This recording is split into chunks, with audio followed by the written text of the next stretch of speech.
ውዴ የትም አትጠብቂኝ የሚለውን ደግሞ የባይሉ ገብረ እግዚአብሔርን ዛሬ ልጋብዛችሁ። ፒያሳ ማህሙድ ጋር ጠብቂኝ፣ ቦሌ ፒኮክ ጋር ጠብቂኝ፣ መርካቶ ምዕራብ ሆቴል ጋር ጠብቂኝ፣ 4 ኪሎ ጆሊ ባር ጋር ጠብቂኝ፣ ሽሮ ሜዳ መዶሻ ጠጅ ቤት ጋር ጠብቂኝ የደላቸው ይባባሉ። ውዴ እኔ ግን እላለሁ የትም አትጠብቂኝ። ፒያሳ ፒኮክ ምዕራብ ሆቴል ሽሮ ሜዳ ካሳንቺስ የምቀጥርሽ ምን እንድታይ፣ ምን እንድታደርጊ፣ ምን እንድትሰሚ፣ ምን እንድትጠጪ፣ ምን እንድትበይ። ጉድ እኮ ነው። ትውልድ ይዳን በእኛ ይብቃ። ውዴ እነሱ ወገኞች ናቸው። ፒያሳ ቦሌ መርካቶ ሲባባሉ አንዳች የሚታይ ተአምር አለ ብለሽ እንዳትጠብቂ። በዛም ብትሄጂ በዚህ ጠጅ ቤት ገባሽ፣ ድራፍት ቤት፣ ቡቲክ ደጃፍ ላይ ቆምሽ፣ ጫት መሸጫ ሱቅ፣ ጭርተራ ወረድሽ፣ ጎማ ተራ፣ የሚታየው የሚሰማው የሚተነፈሰው ሁሉ የማያምርበት ከቀልቦ ያልሆነ ሕዝብ ወዲያ ወዲህ ወዲያ ወዲህ የሚልበት ነው። አይ ውዴ ቀለብ ከሌለ ቀልብ ከየት ይመጣል ብለሽ ነው። ፒያሳን ያየሽው እንደው ለነገሩ ምኑ ይታያል? አካል ጉዳተኛው እግዚአብሔር የቀማውን አካል ወደ ገቢ ማስገኛ ቀይሮ መሬት ላይ ተነጥፎ ሲለምን ማለፊያ ይነሳሻል። እናቲቱ 2 ጡቶቿን ልጆቿ አፍ ላይ ደቅና ራቁቷን አስፓልት ላይ ተቀምጣ እንቅፋት ትሆንብሻለች። ጎረምሳው ከፒያሳ የሚሰፋ እጁን ፊትሽ ላይ ዘርግቶ ዛቻና ማስፈራሪያ በተቀላቀለበት ማጉረምረም ራበኝ 5 ብር አምጣ ያስደነግጥሻል። እንዴ ብራችን የሚጀምረው ከ5 ብር ሆነ እንዴ? አረ እኔም ከነጋ እህል ባፌ አልዞረም ካልሽው እጅሽን ቀብ አድርጎ ራበኝ ይልሻል። በድጋሚ አይኑን አፍጥጦ ካልሰጠሽኝ ዋ መሆኑ ነው። እነዚህ ትናንሽ መንግስታት በእህል ውሃው የምንቀረጠው አንሶ ለእግዚአብሔሩም አየር ቀረጥ አምጡ ሊሉን ነው እንዴ? እንደ እግዚኦ! በዚህ ደካማ አቅማችን የተሸከምናቸው አነስተኛና ጥቃቅን መንግስታት መብዛታቸው። በነገራችን ላይ ውዴ 2 ልጆቿ አፍ ላይ ጡቷን ደግና ወደምትውለው እናት ልመልስሽና ልጆቹ ጡት እየጠቡ ይሆን ገቢ ለማስገኛ ቲያትር እየሰሩ በውል ማወቅ አልቻልኩም። ግን ይገርምሻል ውዴ ልጆቹ ቀኑን ሙሉ አፋቸውን እናታቸው ጡት ላይ ደግነው የሚጠቡ ከሆነ የሴትዮዋ ጡት የማያልቅ ወተት ተሸክፏል ማለት ነው። ታዲያ ለምን ትለምናለች? ልጆቿን ቀኑን ሙሉ ወተት ስታጠጣ እንጂ ራሷ ምንም ስትጠጣ አትታይም።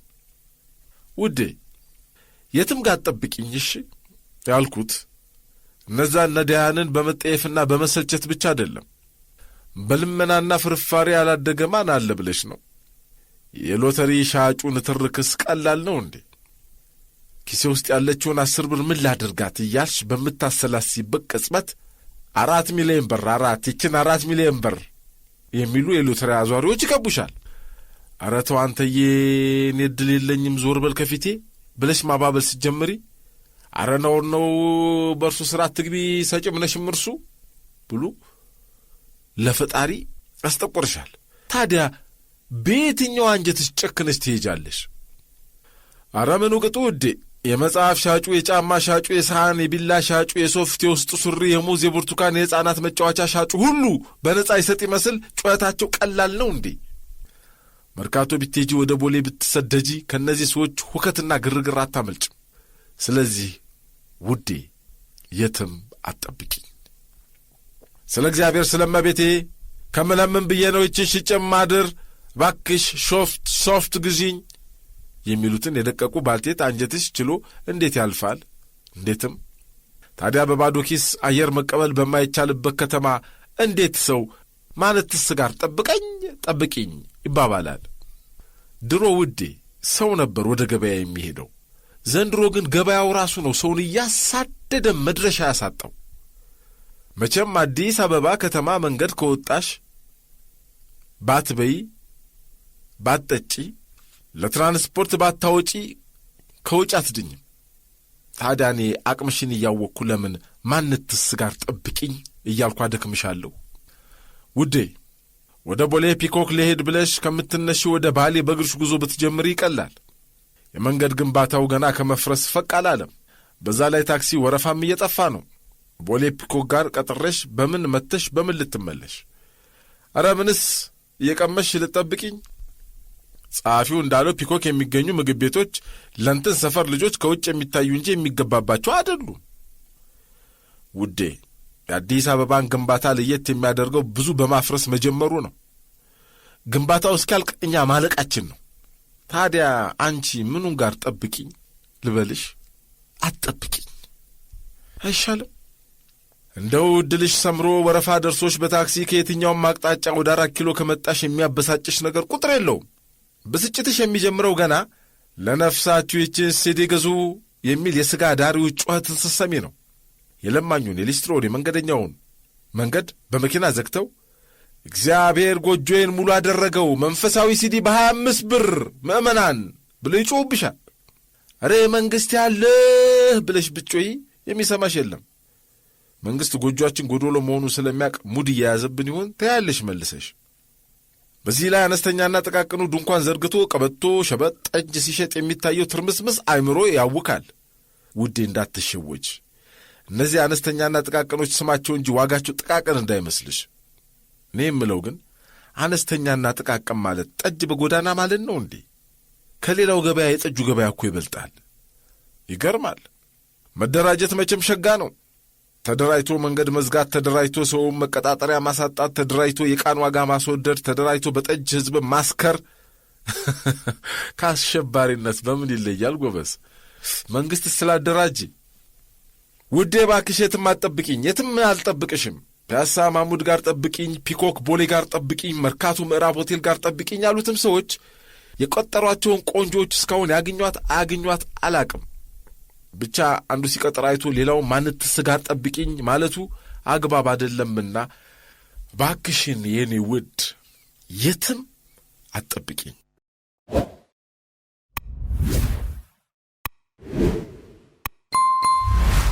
እንዴት ሰነበታችሁ? ሳሳ አንድ ወዳጅ ያጫወተኝ ስሙኝማ። በአንድ የተክሊል ሰርግ ላይ ነው አሉ። ስነ ስርዓቱ ከተገባደደ በኋላ የሃይማኖቱ አባት ሲያጠቃልሉ ቅርባችን ላለው ነገር ትኩረት መስጠት እንዳለብን ይናገሩና ምን አባባል ተጠቀሙ መሰላችሁ? አጠገብ ያለ ጠበል የልብስ ማጠቢያ ይሆናል። አሪፍ አይደል? መቼም ለራሳችን ለሆነ ነገር ዋጋ ባለመስጠት እኛን የሚስተካከሉ አገሮች ይኖሩ እንደሆነ እርግጠኛ አይደለሁም። እኔ እውነት የአገሪቱ ልብስ መሸጫና ምግብ ቤት ሁሉ በውጭ ከተሞች ስም የሚሰየመው አለ አይደለ? እንደው አጠገብ ያለ ጠበል ነገር እየሆነ ነው። ከላይ ጀምሮ ለሆነ ነገር የአገርኛ መፍትሄ ይኖር አይኖር እንደሆነ በቅጡ ሳይጠና ከእንትን አገር ተሞክሮ የወሰድነው ምናምን የሚባለው አጠገብ ያለ ጠበል እውነትም ልብስ ቢታጠብበት ነው። እንግዲህ ጨዋታም አይደል? ምን ይመስለኛል መሰላችሁ? እዚህ አገር በየመስሪያ ቤቱ የፈረንጅና ፈረንጅ ቀመስ ሰዎች መብዛት አጠገብ ያለ ጠበልን ልብስ አሳጥቦበታል። የምር ግን እንደው የምር ዘንድሮ እኮ የራሱ የሆነችው አሪፍ እንትናዬ ያለች ማለት ስንቱ ምራቁን የሚወጥላት የዛኛውን እንትናዬ ላይ ጆፍ የሆኑ ይጥላል። በቃ እሷ ራሷ አትናገረውም እንጂ እንደሆነ እንደ ጅብጥ ላይ ከብዳታል እኮ አስተያየቱ ራሱ የራሱ ምን የመሰለች ሚስት ከቤት አስቀምጦ የሥራ ባልደረማው ሚስት ላይ የሆነ ጥቁር ዶሮ ለማዞር የሚሞክር እኮ ማዕት ነው። እኔ የምለው ግን ለምንድን ነው ሰው ሁሉ መነጣጠቅ ግን ደስ የሚለው? ኧረ ሙድ የለውም። ግራ ስለገባን ነው ነገሩ። ቅቤ ውስጥ ነክረው ያወጧቸው የሚመስሉት እነንትና ኩንታል የሽሮ ዱቄት ውስጥ አንከባለው ያወጡ የሚመስሉትን እነንትናን እንዴ ሁላችንም ነገራችን ሁሉ ኧረ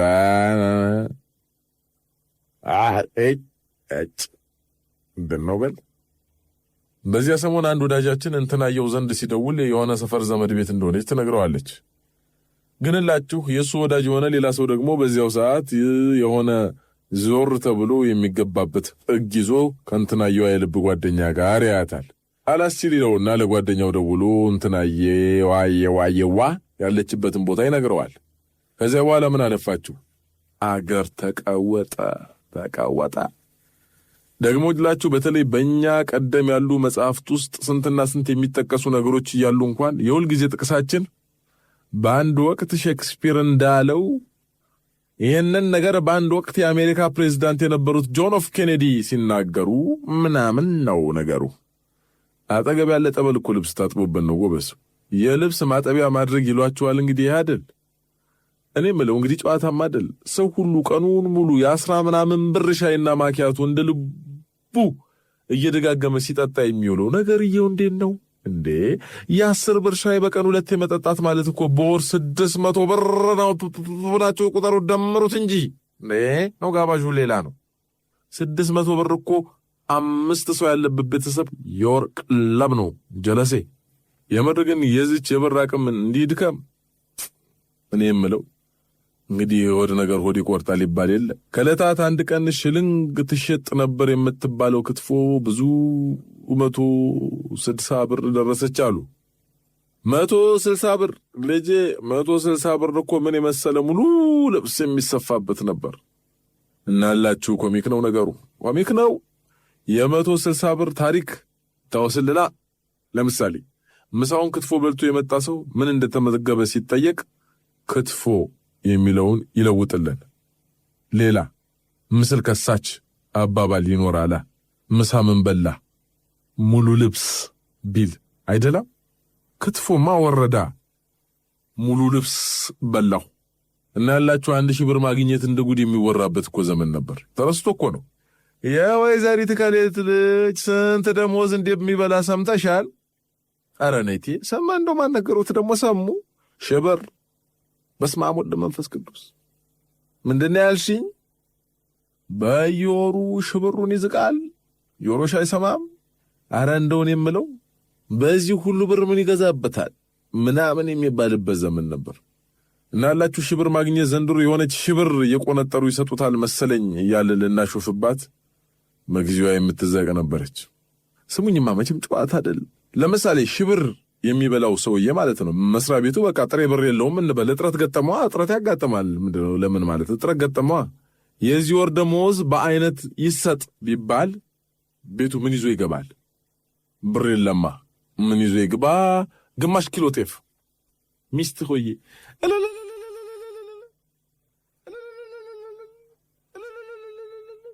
ጠላቱም ወዳጅም እንዲሰማ በአራቱም አቅጣጫ ወደ ቤቷ ዙራ ምንድን ነው ስትል የወር ደሞዜ ጤፉ። አዎ ጥሬ ብር ስለሌለ በአይነቱ ይሰጥ ተብሎ ግማሽ ኩንታል ጤፍ ሰጡ። ሚስት ሆዬ የደላቸው ሰንጋ በሬ እያስጎተቱ ይመጣሉ። አጅሬ ዱቄት አምጥተህ ታቦንብኛለህ ብላ አመዱን ቡን። እንዲህ ነዋ የሽብር ዝና ከወረደ ቆይቷላ። እንግዲህ ጨዋታ መቼም ጨዋታው ሲያነሳ ይሄዳል። ሚሊዮን ብር ምናምን የምትባለው ነገር እኮ ብዙዎች ዘንድ ተለመደች።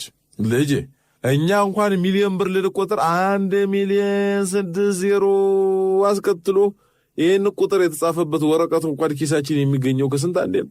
እናላችሁ የብር አቅም ነገር የምር ያሳስባል። ምንድን ነው በፊት እኮ ለእነንትና 15 ብር ከሰጠን እኮ ጸጉሯን ተሰርታ መደገም ሁሉ ትችል ነበረ እኮ። ከዛ እኛም እኮ እንሸልል ነበር እኮ በቃ የሆነ ለቀኩባት ብለን ማለት ነው። እሷም እኮ ፎንቃ ትወድቅ ነበር እንዴ። ለምን አይመርባት? ምን ታርግ? ሰውየው አንዶ ገንዘቡን ከጓሮ ከዛፍ ላይ የሚሸመጥጠው ነው የሚመስለው ተብላ የሚቀናባት ትሆናለች። እናላችሁ አይ ከስንት መቶ ዓመት በፊት የነበረው የእኛንን ብለን የምንጣላበት ፑሽኪን አደባባይ አለው። ቻርልስ ደጉል አደባባይ አላቸው። ቸርችል ምን የሚያክል ጎዳና አላቸው። ምን አለፋችሁ እንግሊዞቹ መንገዱን ትምህርት ቤቱንም ይዘውታል። እያንዳንዱ የአፍሪካ ሀገር አደባባይ ነገር አለው። እናላችሁ ስንትና ስንት የኛ የሆኑ አደባባይ መንገድና ምናምን ሊሰየምላችሁ የሚገቡ የሉም እንዴ? ሞልተዋላ። አላደልግል ነገር እየዋጠ ገብ ያለ ጸበል እንዳልደጋ ገመባችሁ። ግን ይሁን በቃ መድገም ነው እንጂ አጠገብ ያለ ጸበል ነፍስ ይታጠብበታል። እናም በዚህ ዘመን እንኳን በየሀገሮቹ የምንሰማቸው መጤዎች ላይ የመዝመት ነገር እየተባባሰ ባለበት ያልሆነውን እንሆን ብለን እንኳን ኦፊሴላዊ ዕውቅና የሚሰጠን በሌለበት ዘመን ለምን ወደ ራሳችን እሴቶች እንደማንመለስ፣ ለምን የራሳችንን የሆኑትን ማክበር እንዳቃተን ግርም ይለኛል። የራሳችን ለሆኑት ነገሮች ክብር እንድንሰጥ ልቦናችንን ክፍት ያርግልን አቡ። እናላችሁ አጠገባችን ያለ ጠበልን ያለማየት ወይም ለማየት ፈቃደኛ ለመሆን ብዙ ሥራ የሠሩ ወገኖቻችንን ስማቸው ጭራሹኑ እንዲረሳ እያደረጋቸው ነው። ፍቅር ከዚህ ቀደም ብዙ አንገላቶኛል፣ ዛሬም ምን ሌላው ነው ምንድን ይሻለኛል ተብሎ ተዘፍኖ ነበር። እናም የውጭ ነገር የማምለክ ፍቅር አለቅ ብሎ ተጣብቶናል። ምንድን ይሻለኛል ብለን የምናንጎራጉርበት ጊዜ እንኳን ልናጣ ነው። አጠገብ ያለ ጠበል መለየት ካልቻለን ትንሽ ቆይቶ ራሳችንን መለየት አቅቶን የማንነት ቀውስ ውስጥ እንዳንገባ አንድዬ ጠብቀንማ።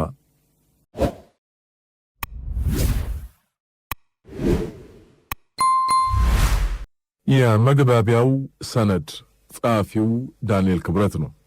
የኢትዮጵያ አየር መንገድ የበረራ መስመር ቁጥር 700 በሮም አድርጌ ወደ ለንደን እየበረርኩ ነው። 8 ሰዓት ከፈጀው ጉዞ በኋላ ብርድ ከጀማመራት የለንደን ከተማ ደረስን። ለሰረገላ ተብለው ተሰርተው በዚያው የመኪና መንገድ ሆነው በቀሩት የለንደን ጠባብ መንገዶች ከሂትሮው አውሮፕላን ማረፊያ ወደ ብሪክስተን ተጓዘን። በዚህም ለ8 ሰዓታት ያህል ሌሊቱን በእንቅልፍ አሳለፍ ነው። በዛች ጥንታዊት ከተማ በገባው በማግስቱ የእንግሊዝ ልብ ወደሚባለው ወደ ዌስት ሚኒስትር ነበር ያመራሁት። በዚያ ቦታ ላይ በእንግሊዛውያን የትናንት የዛሬና የነገ ሕይወት ውስጥ ታላቅ ቦታ ያላቸው 3 ነገሮች አሉ። ባኪንግሃም ቤተ መንግሥት፣ የፓርላማውና የመንግሥቱ ሕንፃዎች እንዲሁም ዌስት ሚኒስትር አብይ ወይም የጥንት የካቶሊክ ገዳም የነበረ የእንግሊዝ ልሂቃን የተቀበሩበት ቦታ። በዚያ ቀን በባኪንግሃም ቤተ መንግሥት ትርኢት ስለሚታይ ከየሀገሩ የተሰበሰበው ቱሪስት አካባቢውን አጨናንቆታል። ቤተ መንግሥቱ ጸጉራም ቆብ አጥልቀው በፈረስ ላይ በቆሙ ወታደሮች ነው የሚጠበቀው። በጠባቦቹ የመጠበቂያ ቤቶች ስር ላይ እንደ ሐውልት ያለ ንቅናቄ ቆሙ ቀይ ልብስ የለበሱ ወታደሮችን ታያላችሁ። የምታዩት ስነ ስርዓት ሁሉ ጥንታዊውን ያዘለ ባህላዊነትን የተላበሰ ነው። ወደ ቤተ መንግሥቱ በር ተጠግተን ሕዝቡ ተሰብስቦ ከቆመበት ቦታ ተቀላቀለን። የቤተ መንግሥቱ በሮች ተከፍተዋል። አጥሩ የብረት ፍርግርግ በመሆኑ በግቢው ውስጥ የሚደረገው ነገር በደንብ ይታያል። ወታደሮቹ ጥንታዊ የሆነ ባህላዊ ሰልፍ ማሳየት ጀመሩ። ትርኢቱ በፈረስና በእግር የሚከናወን ነበር። ሙዚቀኞችም አጅበውታል። ጎብኚዎቹ ትርኢቱን ለልጆቻቸው ለማሳየት ነበር የሚጣጣሩት። አንጸባራቂ ቢጫ ልብስ ለብሰው የሚያስተናግዱና መረጃ የሚሰጡ ሰዎች በየቦታው አሉ። አጠገቤ የነበረውን አንዱን ይህ ትርኢት ለምን እንደሚከናወን ጠየቁት። ዌስት ሚኒስትር ማለት የእንግሊዝ ልብ ነው። የጥንቱ ከዛሬው ጋር መያያዙን የምታይበት የምታረጋግጥበት ቦታ። ዌስት ሚኒስትር አብይን ጎብኝተሃል አለኝ። አለመጎብኘቴን ገለጽኩለት። ተመልከተውና የምልህን ትረዳዋለህ። እዚያ እንግሊዝን እንግሊዝ ያሰኟት ቀደምት ሰዎች አርፈዋል። እዚያ ማዶ ደግሞ በፓርላማውና በካቢኔቱ እንግሊዝን እንግሊዝ ያሰኟት ሰዎች ታላላቅ ሥራዎችን ሰርተዋል። እዚህ ደግሞ እንግሊዝ ቀጣይ መሆኗን እያረጋገጥን ነው አለኝ። እንግሊዝ ቀጣይ መሆኗን የሚለው ሐሳብ ገረመኝና ከዚህ ጥንታዊ ሰልፍ ጋር ምን እንዳያያዘው ጠየቅኩት። ይህ ሰልፍ እኮ በዚህ ቦታ ሲከናወን ብዙ 100 ዓመታትን አሳለፈ። እርሱ ብቻ አይደለም፣ ይህንን ፕሮግራም ተመልከተው። ልዩ ልዩ ትርኢቶችም በየጊዜው ይቀርባሉ። ይህ የንግሥቲቷ ቤተ መንግሥት ነው። የትናንቷ እንግሊዝ ከዛሬዋ ጋር ተጠብቃ የምትኖረው በዚህ ቤተ መንግሥት ነው። መንግሥታት ተለዋውጠዋል። እንግሊዝ ግን መቀጠል አለባት። እኛና የትናንቱ ትውልድ የምንለያይበት እንደመኖሩ መጠን አንድ የሚያደርገን መገናኛ ቋሚ የመግባቢያ ሰነድም ያስፈልገናል። ያ ነው የእንግሊዝ ቀጣይነት ማለት አለኝ። እኔም ትርኢቱን በአንድ ልቤ እያየሁ ቀሪው ልቤ ወደ ሀገሬ ኮበለለ። የእኛ ስልጣኔ አንዱ ችግር ይሄ ይሆን ስላሰብኩ የትናንቱን ከዛሬው የዛሬውንም ከጥንቱ ጋር አሰናስሎ አዋህዶ አንዱን በሌላው መሰረት ላይ ገንብቶ መጓዝ የኢትዮጵያ ቀጣይነት። የ3000 ዘመን ነጻነት አለን ብለን በአፍሪካውያን ወንድሞቻችን ላይ የምንፎክረውን ያህል በየጊዜው የነጻነት በዓላችንን እንቀያየረዋለን። አብዮትና ለውጥ በእኛ ሀገር ብቻ የተጀመረ ይመስል አንድን ነገር አፍርሰን እንደገና ካልሰራ ነው የሰራን አይመስለንም። እንደ ሕፃን ልጅ ለፍተን የገነባነውን አፍርሰን በአዲስ መሰረት ላይ ስናንጽ ትናንት የነበሩ ሰዎች ሲያስቡ የኖሩ አይመስሉንም። አንዳንድ ጊዜማ አፍሪካውያን ወገኖቻችን እውን እነዚህ ናቸው ለ3000 ዓመት በነጻነት ኖርን ብለው የሚናገሩት ብለው የሚገረመሙንም ይመስለኛል። እኛ በሁለት ጽንፎች ቆመን ገመድ በመጓተት ላይ ሳንሆን አንቀርም። የቀደመው ብቻ መልካምና የተሻለ እንደነበር የሚያስቡ ይህ የማድሮ ቀረ ማለት የሚቀናቸው በአንድ በኩል፣ የትናንቱ ሁሉ ኋላ ቀር አላስፈላጊና መቅረት ያለበት አድርጎ የሚያስቡ ዘመናዎች ደግሞ በሌላ በኩል ያለ ትናንት ዛሬን ያለ ዛሬም ነገን ማሰብ እንደማይቻል የትናንቱ መሰረት የዛሬውም ጉልላት መሆኑን የተረዱ ከትናንቱም ወደ ዛሬ የሚተላለፍ ከዛሬውም ለነገ የሚተላለፍ መኖሩ የገባቸው እጅግ ጥቂቶች ይመስሉኛል። ዛሬ ላይ የሆነውን ትናንትና ለማድነቅ ለመገምገምና ለመውረስ ነው። በሌላ በኩል ደግሞ ለነገው ተገቢውን መሰረት ለመጣል ከግዛት ወደ ጠቅላይ ግዛት፣ ከጠቅላይ ግዛት ወደ ክፍለ ሀገር፣ ከክፍለ ሀገር ወደ አስተዳደራዊ ክልል፣ ከአስተዳደራዊ ክልል ወደ ዞን እየተገለባበጥን አካባቢዎችን እንኳን ቀጣይነት የላቸውም። ትናንት በአንዱ ወረዳ የነበረው ዛሬ ሌላ ወረዳ ውስጥ ነው። አንዱ ክፍለ ሀገር የነበረው ሌላ ውስጥ ተጠቃሏል። የኢትዮጵያን ታሪክ የሚያጠና ሰው አንዱ የሚገጥመው ችግር ትናንት አንድ ስም የነበረው ቦታ ዛሬ ማን ተብሎ እንደሚጠራ ማወቅ ነው። ወያለው ተፈሪ መኮንን፣ ተፈሪ መኮንን፣ ተፈሪ መኮንን እያለ ይጣራል። መንግስት እንጦጦ አጠቃላይ ብሎ ነው የሚያውቀው። ወያለው አብዮት አብዮት አብዮት አብዮት ብሎ ነው የሚያውጀው። በይፋ መስቀል አደባባይ ተብሎ ነው የሚታወቀው። አውቶቡስ ተራ ናዝሬት ናዝሬት ናዝሬት ናዝሬት እያለ ባለአውቶቡሱ ይጮሃል። ሚዲያው ደግሞ አዳማ ዳማ ይላል። አውቶቡሱ ደብረ ዘይት ነሽ እህቴ ይላል። ሚዲያው ግን ስለ ቢሾፍቱ ያወራል። የኢትዮጵያ ቀጣይነት የት ላይ ይሆን መገለጫው? እኛ ቤታችንን ሳንቀይር ቀበሌያችን ስንት ጊዜ በላያችን ላይ ተቀያየረ? የኔ አባት እኔና ልጅ እንኳን አንድ አይነት የኢትዮጵያ ሕዝብ መዝሙር አንችልም። አባቴ ኢትዮጵያ ሆይ ደስ ይበልሽ የሚለውን ዘምሮ አደገ። እኔ ደግሞ ኢትዮጵያ ኢትዮጵያ ኢትዮጵያ ቀደሚ እያልኩ ተማርኩ። ልጄ ደግሞ የዜግነት ክብር የሚለውን እየዘመረ ነው ያለው። ምናልባት የልጅ ልጄ ደግሞ ሌላ ሊዘምር ይችላል። አንድ ቤተሰብ ተሰብስቦ አንድ አይነት የሕዝብ መዝሙር እንኳን መዘመር ካልቻለ የኢትዮጵያ ቀጣይነት ምኑ ላይ ነው?